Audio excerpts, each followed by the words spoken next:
Welcome to the Recruitment Equation, the no-nonsense podcast where we get real about what it takes to succeed in talent acquisition.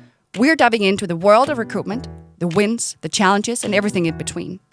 From innovative strategies to unfiltered conversations with industry leaders, we're here to give you the insights you need to elevate the way you attract and hire. This episode is supported by Beyond Talents and Develop Diverse, your partner for future-proof talent attraction. Let's get started.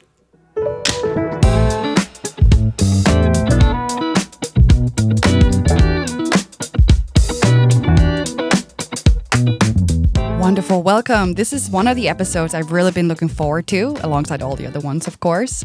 But I'm really excited to welcome Cassie to this episode of the podcast. Today, we're going to talk about the team, how do we build the talent acquisition team, and also some of the learnings that I know you have had so far in building up the talent acquisition team. But before we get into all of that, my name is Pil, and I'm really happy to also have Niklas, my co-host, by my side. Hi, Niklas. Hi.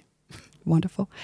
Cassie, I could talk for a long time about introducing you and all your achievements, but I think it's a lot more fun if you could just introduce yourself a little bit and say a few words about your background. Yeah, well, thanks for having me. Both of you, thanks for the invitation. I'm Cassie. I'm heading up our talent acquisition team at Lundbeck. We're a mid-sized pharmaceutical company focused on brain disease. A little bit about myself. I've been in the TA space for over 10 years now, at various companies and different kinds of companies. Previously, I was at KPMG Denmark, and before that, I was at the Technical University of Denmark. So both in a public university space and then, of course, in the private sector, but in two very different industries. And you can probably hear I'm not from Denmark. I'm originally from the U.S., born and bred in Los Angeles, and I actually am one of the few people that have not studied HR management. So in terms of my educational background, I'm a little bit of an outlier in our field. I studied art history and had a previous career within museums and the university world. So I made a switch at a certain point, and now I've been in this space, but I love it. I really get a lot of energy from being in recruitment. Wonderful. Thank you so much. And I met you for the first time when you were at KPMG, and so you have a lot of experience in building up teams as well, of course in Denmark, but also internationally. Could you tell a little bit about what the TA team or talent acquisition team at Lundbeck looks like today? Yeah, so we have a setup, or our headquarters is here in Copenhagen, so that's where I'm based, and part of the team is based here, but we also have part of the team based in our shared service center in Krakow. And that's been a really wonderful experience. It was also a new experience for me when I joined Lundbeck to start working with shared services. And that's been really, really key to how we've been able to deliver the kind of service that the managers need. And I think also been key to us being able to partner in the way that we want to with our managers and the business. So we have, it's a center of excellence based here, where we also deliver operational support for all of our recruitment in Denmark. And then we're supported by our colleagues in Krakow. And right now we're actually looking at how we roll out some of our support globally. We have about 50 countries total, different sizes. So our headquarters is our largest site. Then we have a few large markets where there are dedicated talent acquisition teams locally, but we have a lot of medium and smaller sized commercial affiliates where they don't have dedicated recruiters, and we don't have the volume to allow for dedicated recruiters in every single country or in every single region. So what we're looking at is how we can use the service that we've built up and the team that we have to build out more of a global support setup for those countries. So in terms of numbers, there's myself here. I've got 3 recruiters based here in Copenhagen, student assistant as well. And then we have a team in our GBS, our shared service center, where we have 8 people total sitting in Krakow, 1 team manager, 6 recruiters, and 1 data analyst who also reports to me. So it's a setup that allows for us to be quite flexible, and it also allows us to provide more quality, like higher quality. We're also able to, of course, absorb the volume that we have. And then really, for me, it was really important that it was one team. So it wasn't, the Denmark team and the GBS team and us and them. Like from the very beginning, I said, this is one team. We sit in different locations. There may be solid lines or dotted lines coming into HQ, but our mindset needs to be that we're one team working together. And I think for me, that is really easy to say. I think I say the same a lot of times to my team, right? We're one team, but sometimes you can say one thing and it's not always acted out, right? Definitely. So how do you ensure that it's acted out, that people feel like it's one team, truly? Well, I mean, and it's all the time. It has to be reinforced all the time, and it can't just be, you said it once at a team day, or you said it once when you hired the person. It's got to be in the way that you're working together. And I think that's also one of the learnings for me, because one thing is for me to stand up in front of everyone and say, one team, working across borders, international backgrounds, all those nice things that you say. But the reality is, and especially when you're sitting in different locations, is that you do end up getting closer to those people that you're physically close to, just because of that daily interaction. You see each other by the coffee machine. You're just more together. So it's easier to build those bonds. I mean, I think we've all seen that after the pandemic as well, that going back to the office means like you're connecting with people again, which also makes it a little bit easier to work together. So I did start to notice at some point where there was just because of that, no one's doing anything wrong, right? But you get this real sense of camaraderie in one location or in another location, which you want to keep, but you also want to bridge that across the team. And so one thing was, even in their little details, I remember at one point we were working on some sort of presentation. I think we were doing a half-yearly overview of our data, and it said something like GBS team did XXX, DK team did XXX. I said, no, there's one team. It's the TA team. So let's fix that on all the slides. So that's one detail, but like those little things that you realize the way that people are thinking, that just comes out. They're not, really conscious of it. But more importantly is actually the way that the team works together. So what we did, the way that I structured their sort of areas that they're supporting. So each recruiter, we have a lead recruiter in Denmark, and they're each responsible for a certain business area that we have. So one is R&D, one is production, one is corporate functions, to make it simple. And so we have the lead recruiter here. They're responsible for the overall recruitment process. They're close to the business because they're physically located here. They're building up relationships with all of the stakeholders, but then they're supported by a recruiter in GBS. So they're forced to work with each other, and they're working together on specific recs. So it's important that it's not only a back office function as well. I didn't want it to be like, you send something to the service center and then it feels anonymous that, whoever has capacity just solves that ticket. So it's not about the ticket or sending it out into the ether. It's like, no, it's Laura and Maya who are working together. Right? It's individuals who are building those relationships, both working together and then also with the managers. So the support recruiter, who's based in Krakow, is also in meetings with managers together with the lead recruiter. And I think that has been key, both in terms of them getting to know each other, having to work together, and then also the motivation of being far away, maintaining that motivation so that it's an interesting job as well, because you're interacting with people from headquarters. I'm curious about how much of the candidate journey you and the talent acquisition are responsible for. Do your people also do recruitment, marketing, employer branding, the communication side of, doing the campaigns, the job ads, maybe even social media posts, or is that in another department? It's both. Okay. So we work closely with communications, of course, on our corporate communications. I mean, they own our corporate channels. So our corporate communications team owns our corporate LinkedIn, of course, owns the website, and that's where we're always working closely with them. And so our content creator in the comms team is a really important person for me. where we say, it's our responsibility, of course, to say, hey, we've got these things going on. Would it be relevant for a post? Or we just got this ranking in, we want to share it.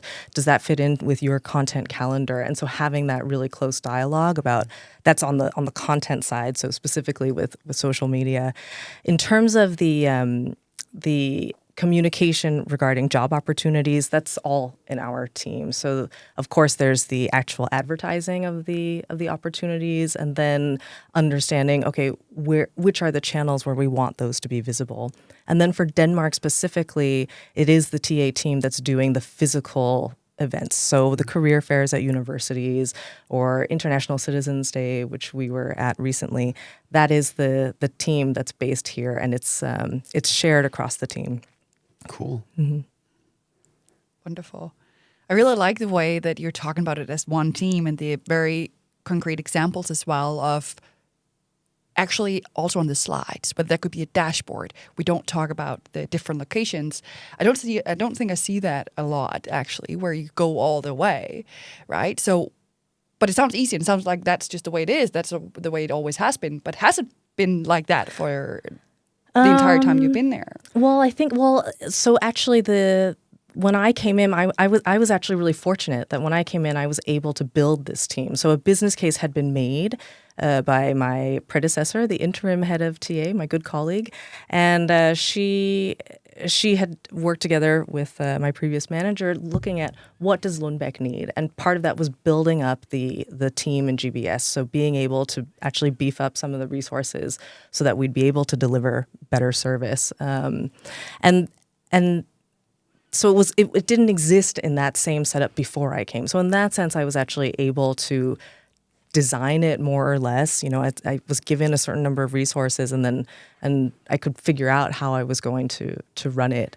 And I feel very fortunate that I was able to do that. Not many people have that luxury. So in that sense, it wasn't like it was, very much us and them in the past. I do think there is something though about a shared service center, where our shared service center just turned 10. So they had their 10th anniversary recently. And of course, there are lots of learnings on that journey in general, not only for TA or for HR, but we have all of our corporate functions also being represented in our GBS. And there, I think it is challenging when you move to that kind of setup, because there's a lot of trust that needs to be built up between the managers that you're serving or the business that you're serving, and then people located in a different location from a different culture. That was really key for me. I would actually say when I started at Lundbeck, so I hadn't worked with a shared service center before. So that was the real big new part for me. And I was very aware, maybe unnecessarily worried about how the services would be received by the managers when it was coming from a different location, from someone who doesn't necessarily speak Danish. Even though our corporate language is English, there's still sometimes a desire to speak someone's native language, which I understand. So I was really, really aware that we needed to build that trust. We needed to pilot some services first. We needed to kind of test the waters. And we were quite opportunistic, or I chose to say, okay, we're going to pilot this new setup, this new model of basically moving more towards an end-to-end recruitment process, where before it had been more self-service due to the lack of resources. But we need to pilot it, and let's pilot it in areas where they're ready for this, where they're wanting it. They're asking if we can help more, and then see what we can actually deliver. And then use that, luckily it went well, and then use that to go out to the rest of the organization, where there may have been some small pockets of resistance. I don't even know if I would call it resistance, but maybe just a little bit of doubt or hesitation or questioning. But then having that experience and having other people talk about it by the water cooler, I mean, that was a huge help for us. So there's a lot about building up the trust, which you have no matter what when you're in TA. And then it's just a little bit, more difficult, or it could be a little bit more difficult or challenging when you have a setup where people are remote. Yeah. So there's the remote, right? There's a lot of variables here that could have potentially not necessarily worked out perfectly as it has been, right? And that sounds great. There's a lot of stakeholders, all the hiring managers. We need to work with these, right? In TA, we need to actually engage these. We need to work together. Otherwise, it's going to be very difficult to do the job. Yeah. So what have the learnings been so far on this setup and the big change that it actually is?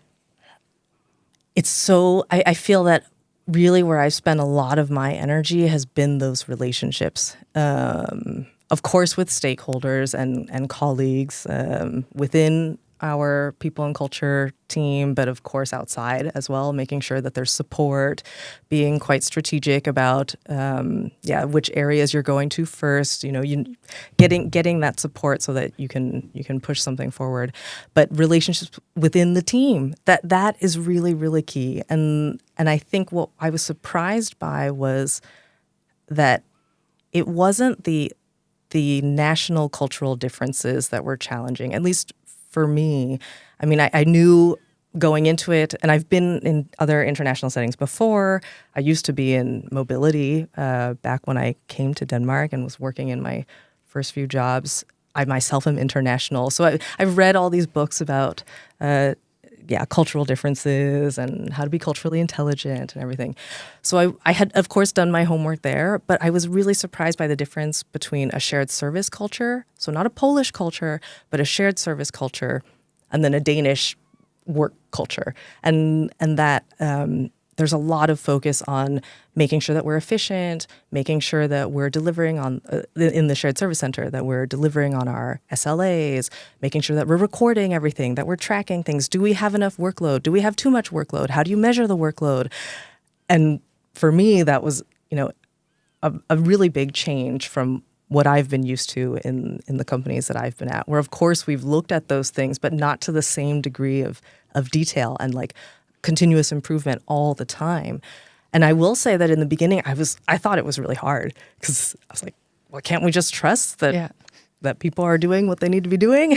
And they have the workload that's manageable. But I've found that there is also a benefit to it, right? You're constantly checking, are we doing things in the right way? Could we be doing something better? Are we spending our time correctly or not? So that really, but for me, what was key, you asked, what are the learnings, was understanding why. Because of course there were times where I was like, why do I have to report this? Or why do we have to look at it in this way?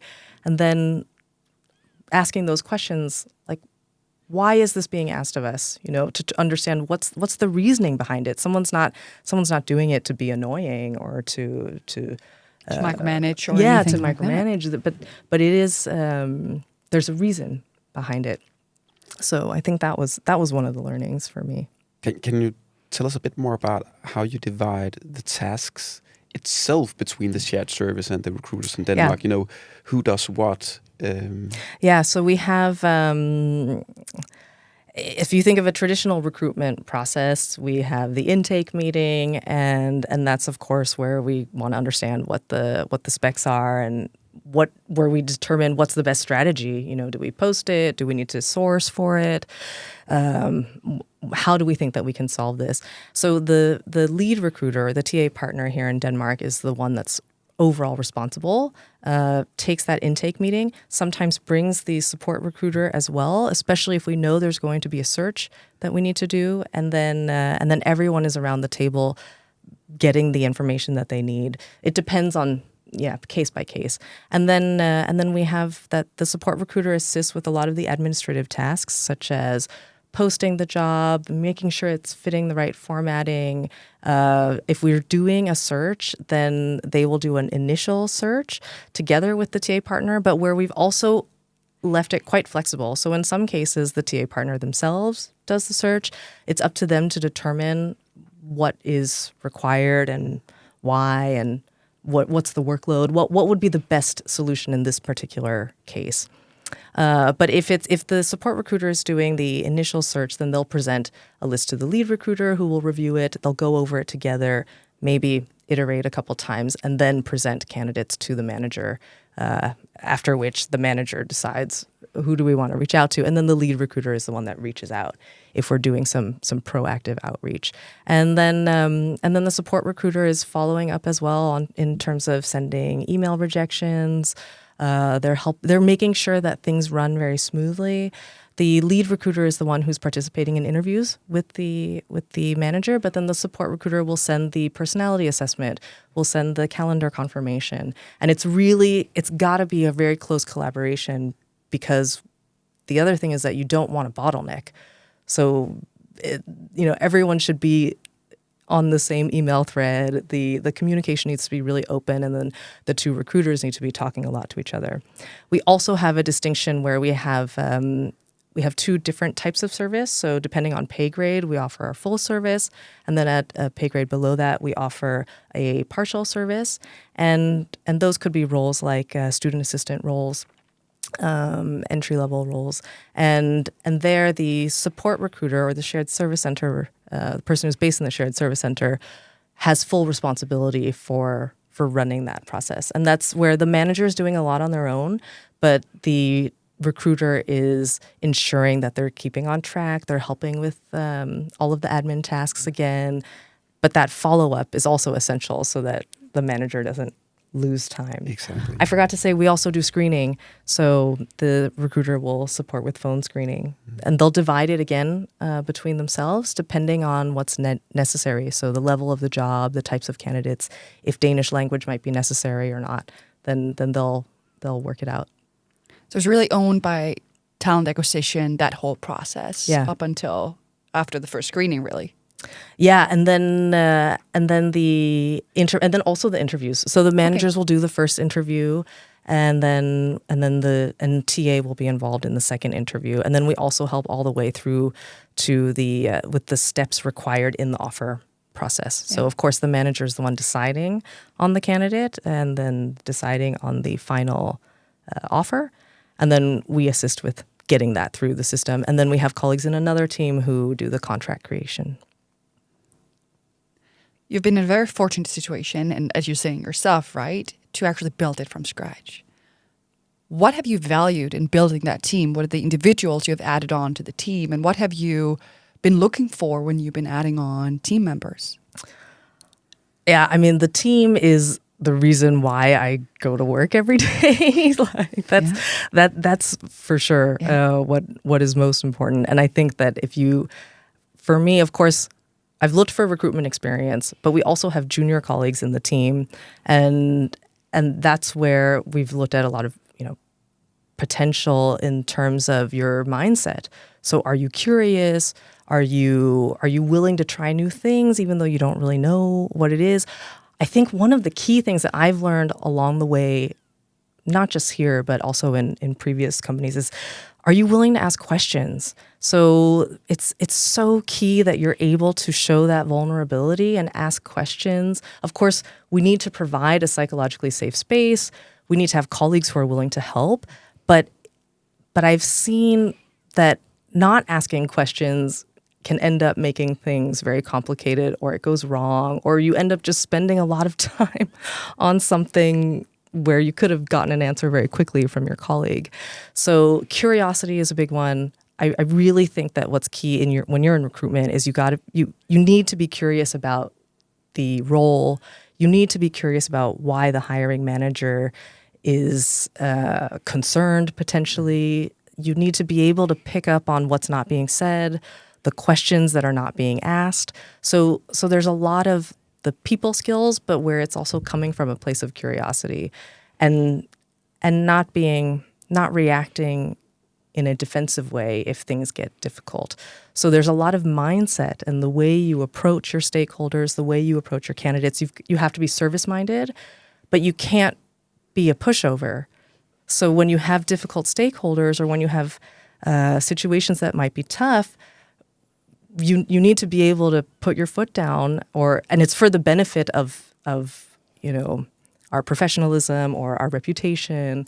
It's not just to say I'm following a process flow and that's why we have to do it this way. But you have to be able to know when to be flexible, when to give a little bit of pushback, when to challenge. We talk about this a lot with DE&I, actually. So one of the things that we've had a lot of focus on is unconscious bias. And that can be uncomfortable sometimes when you have a conversation with someone who's unintentionally perhaps being biased in their decision making. So those are some of the qualities that I really look for. The fact of, whether you've recruited in IT or in life science, that's less important. But it's the way you approach your work.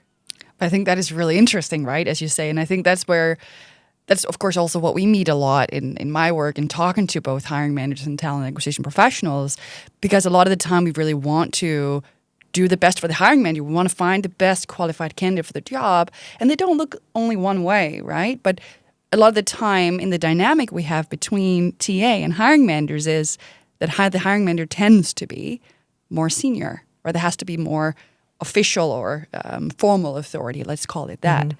So how do you ensure that people actually can do that and have that you have their back, right, as a leader as well, to say, also when you do push back a little bit, of course in a professional manner, then we have your back. And then that's what you're supposed to do when creating that culture, I think, is what a lot of companies are maybe struggling with a bit. So how have you ensured? It's so important, and it's a really good point, because it can also, as the TA professional yourself, sometimes you're very aware of that hierarchy, even in a place like Denmark, which is unusual in the sense that it is so flat.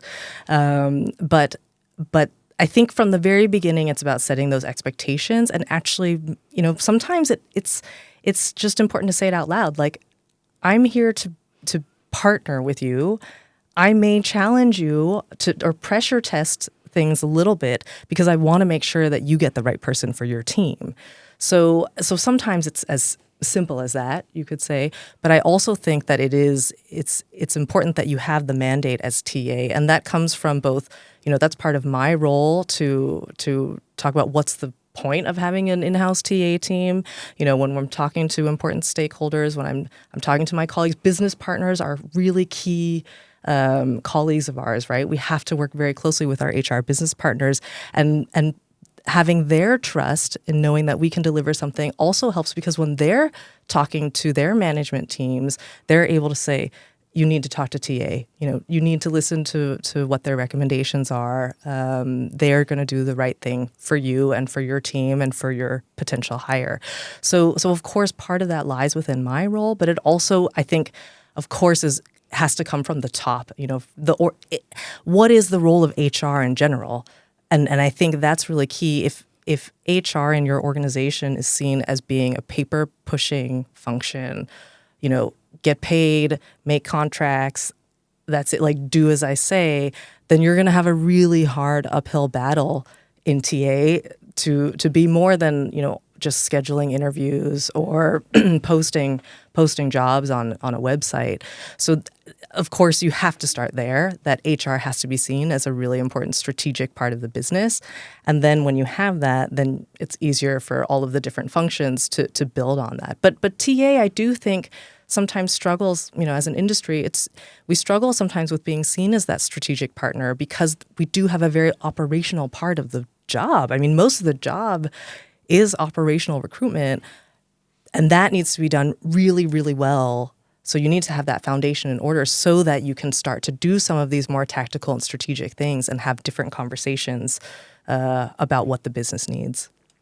And there are so many companies out there in Denmark who are international, and a lot of them struggle with, should we standardize, centralize how we do stuff from Denmark out into the countries, because then we know what they're doing, and we do have a pretty high professional level of TA in Denmark, so should we just set the tone? What are your thoughts on, how much should we dictate from HQ in Denmark, what they do in all the countries, and how much should we just be coaching them or advising them and then hoping they do the best they can? That's a really interesting question, and I'm laughing because we're looking at that right now as we start to roll out some things globally. I think it always has to be a partnership, so I always come back to this partnership. In our case right now, so we're looking at our global operating model, and like I said in the beginning, we don't have the size or the volume to have TA professionals in every region. What that means is that when you look at the practicality, what is recruitment? You're talking to local candidates in a local language. You need to have some sort of local specificity there, and you need to have hands on the ground who are interfacing with the market and, of course, the local managers that are in that part of the business.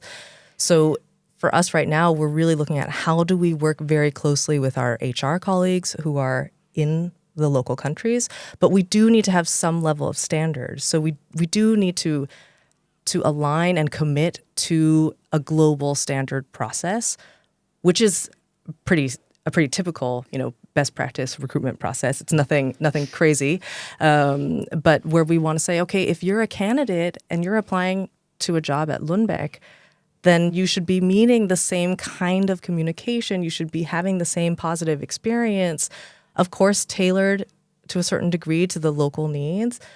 But it shouldn't be 50 different processes that are happening. And I'm not saying that's how it is right now, but I think that everyone benefits by having a certain level of standardization. And then when we talk about data, if you want to improve things, you need to be able to measure things, and then you need to make sure that there's some standardization there. But I will say that those local specificities are quite important to be aware of as well. Cool. And if you were, let's just take time back a bit or turn back time and look at when you started this department from scratch, basically, is there any advice you wish that you have had when you did that, when you went into that? And what would that be? Oh, that's like a typical recruiter question, right? Well, what advice would you give your former self?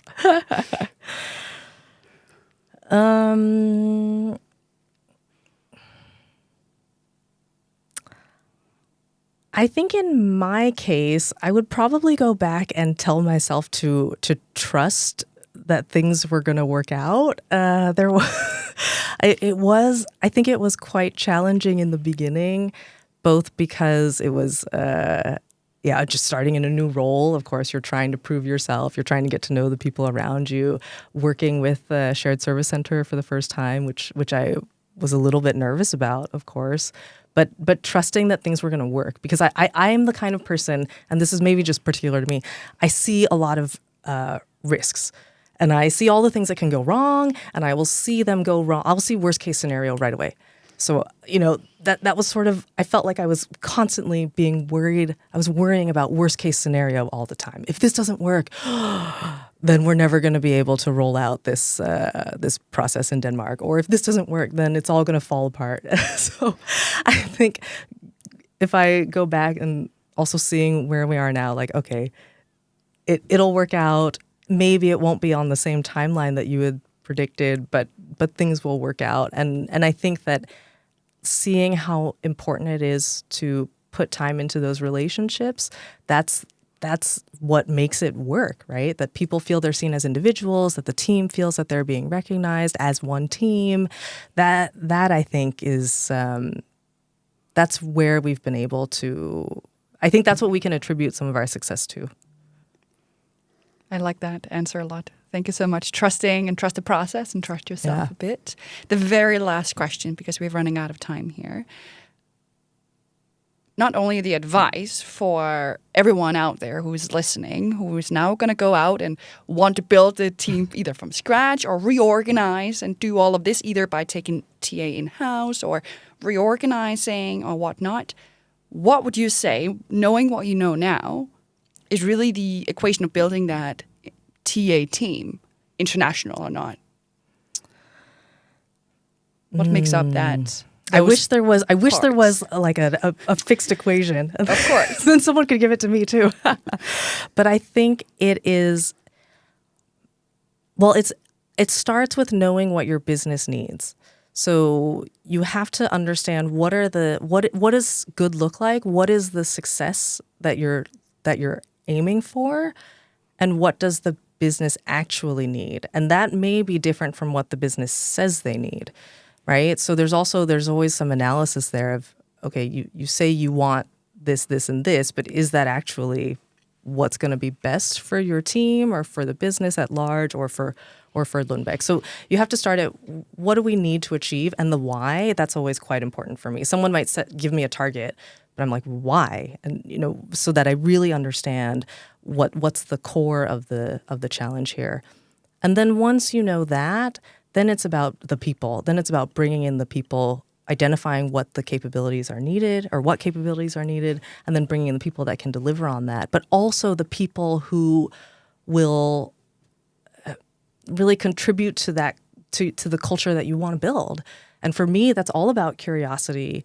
It's also about taking responsibility, and not just for your own work, but for your team's work. So I know it sounds really cliche, but being that team player, and when I say that, I mean like you're willing to step in when someone needs help. You're also willing to ask for help. So that sense that no one's gonna succeed if you're not in this together. So that's also why we have team. We do have KPIs. They're for the team. They're not for individual recruiters. They're not measured on exactly how many recs they have or their individual time to fill.